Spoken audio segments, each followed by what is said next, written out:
कांग्रेस मुख्यालय पर महाकुंभ को लेकर कांग्रेस प्रदेश अध्यक्ष अजय राय और सांसद उज्जवल रमण सिंह ने प्रेस कॉन्फ्रेंस कर भारतीय जनता पार्टी पर जमकर साधा निशाना। कांग्रेस ने महाकुंभ की वीडियो जारी कर वहां की अव्यवस्थाओं की खोली पोल। प्रयागराज के महाकुंभ में ये जो सरकार जो लोगों को गुमराह कर रही है और दिखावा कर रही है, अजय राय ने कहा पहले जो व्यवस्था चली आ रही है सरकार ने पूरी तरह से बदल दिया है। चाहे शाही स्नान हो या कल्पवास हो, आज सब परेशान हैं। वहां पर गुजरात की बड़ी बड़ी कंपनियों को वहां का ठेका दिया गया है, वहां का सारा काम गुजराती कर रहे हैं। पूरे महाकुंभ को राजनीति बना लिया, वहां पर कैबिनेट मीटिंग हो रही है और डिसीजन महाकुंभ में हो रहा है। ये केवल राजनीति संदेश दे रहे हैं। फरवरी में हम सब जाएंगे और वहां स्नान करेंगे। हम लोग जा रहे हैं और निश्चित तौर से हम सब लोग हमारे लोग डुबकी लगाते रहे हैं। इनकी तरह कोई नई दिखावा पर नहीं है।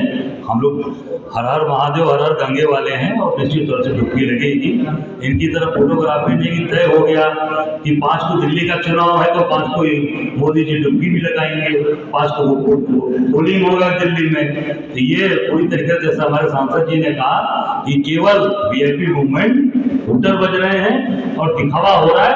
और इतने बड़े हमारे धार्मिक आयोजन को इन्होंने एक इवेंट बना दिया। धन्यवाद। सरकार ज्यादा उन चीजों को बताती है क्योंकि ज्यादा पैसा उनको दिखाना है कि हमने इतना पैसे का सदुपयोग किया। ये फर्जीवाड़े की बहुत पुरानी कहानी है अफसरों की जो है, तो इसमें आंकड़ों में फंसने की हमको जरूरत नहीं। जो आम श्रद्धालु है लोग जान रहे हैं ये आंकड़ों में फर्जी तो है ही है। फर्जी इस तरीके से है क्योंकि ये दिखाया जाता है कि हमने इतने 1000 करोड़ रुपए के इवेंट पर खर्च किए।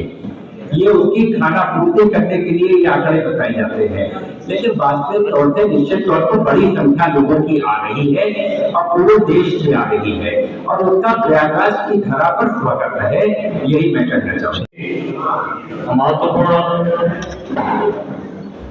प्रेस कॉन्फ्रेंस में उपस्थित हुए हैं आप सबको आपके सामने जो आज प्रयागराज में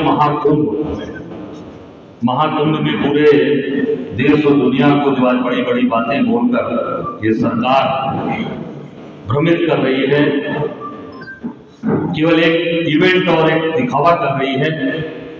ये महाकुंभ हमारे आस्था का विषय हमारे आस्था के साथ जुड़ा है, हमारे धर्म के साथ जुड़ा है। सैकड़ों साल हजारों सालों से ये महाकुंभ होता चला आ रहा है, कुंभ होता चला आ रहा है। और ये इसको भी प्रदेश की सरकार ने, केंद्र की सरकार ने एक इवेंट बना दिया। इवेंट के तौर पर इतनी बड़ी आस्था की चीजों को लोगों के सामने नुमाइश कर दी गई। आपने देखा होगा कि जो व्यवस्थाएं पहले से चली आ रही थी उन सारी व्यवस्थाओं को इस सरकार ने पूरी तरीके से बदल दिया, ध्वस्त कर दिया। चाहे वो स्नान, शाही स्नान जो है उनकी व्यवस्थाएं हो, चाहे आम जो आदमी स्नान करने वाला है, कल्पवास करने वाले। मुझे याद है मैं छोटा था तो अपने नानी के लिए हम लोग जाकर वहां पर व्यवस्था करते थे और उनको ले जाकर गंगा जी स्नान कराते थे और बड़ी अच्छी व्यवस्था होती थी। आज कल्पवास करने वाले पूरे परेशान हो चुके हैं। भ्रष्टाचार की बातें वहां पर पूरी तरीके से गुजरात की बड़ी बड़ी कंपनियों को सारा काम दे दिया गया है। इसके बारे में सांसद ज्यादा विस्तार से बता पाएंगे। मैं तो जो जानता हूं कि लल्लू जी डेरा वाले बेचारे थे, उनका नाम ही पड़ गया डेरा वाले। वो डेरा वाले नहीं है, वह अवश्य है, पर उनकी खानदानी इतने सालों से काम करते करते वो डेरा वाले हो गए। वही इलाहाबाद प्रॉपर प्रयागराज इलाहाबाद के रहने वाले और वो सारा काम गुजराती कंपनियों को दे दिया गया है। 2019 में कुंभ में घोषणा हुआ था कि महाकुंभ 2025 में मेट्रो चलने लगेगी। 2019 में घोषणा किया था सरकार ने कि 25 में मेट्रो चलने लगेगी, जो अर्ध कुंभ था, और महाकुंभ में मेट्रो चलेगी। और तमाम ऐसे भ्रष्टाचार के इन्होंने किए, उसमें सारी बातें आएंगी। मैं एक बात कहना चाहूंगा कि शायद पूरे इस महाकुंभ को एक इवेंट बनाकर राजनीतिक एक इवेंट बना दिया और कैबिनेट की मीटिंग वहां हो रही है। आप देख सकते हैं आप जिन्होंने कहा है वहाँ राजनीति नहीं, पूरी तरीके से राजनीति एक वहाँ पर जाकर स्थापित करने का प्रयास किया है कि कैबिनेट मीटिंग हो रही है और कैबिनेट के डिसीजन महाकुंभ के अंदर हो रहे हैं।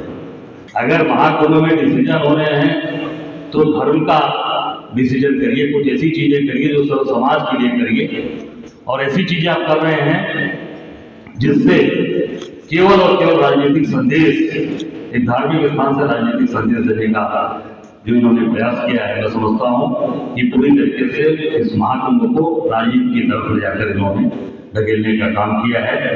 हम सब लोग कांग्रेस पार्टी, कांग्रेस के लोग, हम अपने जितने भी आस्थावान लोग हैं, जो वहाँ जा रहे हैं, जो जाकर वहाँ स्नान कर रहे हैं, जो वहाँ पर जो अमृत वर्षा जो हुई उसका जो अमृत पान कर रहे हैं, मैं वहाँ सबको अपनी शुभकामनाएं देता हूँ। और निश्चित तौर से हम सब लोग भी वहाँ पर फरवरी में हम सब लोग वहाँ जाएंगे और स्नान करेंगे और महाकुंभ में हर हर गंगे हर हर महादेव होगा।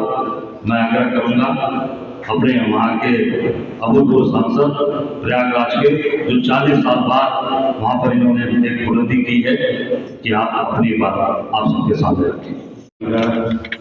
और जो बड़ी संख्या में हमारे पत्रकार बंधु आए हैं, अध्यक्ष जी ने उन बातों को सांस्कृतिक धरोहर है प्रयागराज, और जिस तरीके से महाकुंभ का राजनीतिकरण किया जा रहा है, जिस तरीके से महाकुंभ को फोटो अपॉर्चुनिटी का एक अवसर एक दल के लोग उसको वैसा बना रहे हैं, और जिस तरीके से उस महाकुंभ में भ्रष्टाचार भी हुआ है, आम श्रद्धालुओं की दिक्कतें भी बढ़ी हैं, और जिस तरीके से प्रयागराज की गरिमा और अस्तित्व के साथ खिलवाड़ हो रहा है, ये सवाल बड़े हैं। इन सवालों पर आज कांग्रेस पार्टी, हमारे अध्यक्ष जी बहुत विस्तार से आप लोगों को बतलाया है। मैं तो सिर्फ ये कहूँगा कि पिछले भारतीय जनता पार्टी के शासनकाल में 5 सरकारी दफ्तरों का पलायन प्रयागराज से हुआ। अभी निबंधन कार्यालय भी जो है, जैसे ही महाकुंभ खत्म होगा उसका भी लखनऊ स्थानांतरित कर दिया जाएगा। प्रयागराज की गरिमा को लगातार प्रहार करती जा रही है भारतीय जनता पार्टी। और मैं तो कल कैबिनेट की बैठक के बाद मैं उम्मीद कर रहा था कि प्रयागराज में एम्स आता तो हमको खुशी होती। प्रयागराज में आज सबसे बड़ी समस्या कि स्वास्थ्य के नाम पर कुछ है ही नहीं है, और आप 50 लाख के जनपद में 100 बेड का अस्पताल दे रहे हैं। 100 बेड का अस्पताल 50 लाख के जनपद में नहीं, अगर आपकी जनगणना हो जाए तो न मालूम प्रयागराज की जनसंख्या कहाँ पर दिखेगी। वहाँ का रिफाइनरी का मुद्दा है। रिफाइनरी जो है, आंध्र प्रदेश रिफाइनरी चली गई, गुजरात रिफाइनरी चली गई, लेकिन प्रयागराज में अधिग्रहित भूमि उसका शिलान्यास हो चुका था, लेकिन उसके बावजूद रिफाइनरी का पता नहीं। प्रयागराज में मेट्रो 2016 में अगर सरकार, पूर्ववर्ती सरकार उस समय जो थी, उसने घोषणा किया था, बाद में भारतीय जनता पार्टी ने घोषणा किया, अखिलेश यादव जी ने कहा था सरकार अगली बार बनेगी तो हम मेट्रो बनाएंगे, लेकिन भारतीय जनता पार्टी मेट्रो के 1 इंच का काम नहीं, डीपीआर बनने का काम भी नहीं हो रहा है, तो कहीं न कहीं अस्तित्व के साथ खिलवाड़। अब महाकुंभ पर आ जाए, महाकुंभ में जो लचर व्यवस्था है, आज पूरा इलाहाबाद, प्रयागराज शहर चले जाएं, जाम की समस्या में प्रयागराज जूझ रहा है। एक आदमी 4-4 घंटे जो है प्रयागराज जो है जूझ रहा है जाम की समस्या में। मैं कहना चाहता हूँ आम श्रद्धालु की तरह अगर वीआईपी आए, ये वीआईपी मेला नहीं है, वीआईपी कल्चर का मेला नहीं है जिसको बनाने की कोशिश सरकार के द्वारा किया जा रहा है। आप चले जाएं तो मेले में हुक्कर और साइरन सुनाई देते हैं, जहां संतों की वाणी सुनाई पड़ती थी, जहां संतों का आशीर्वचन हमको मिलता था, जहां उनकी कृपा बरसती थी। आज वहां वोटर 8-8 गाड़ियों का काफिला लोग लेकर जो है सिर्फ फोटो अपॉर्चुनिटी के लिए कि फोटो का अवसर मिल जाए और हम छप जाएं और ये बतला दे कि हमने प्रयागराज में स्नान किया।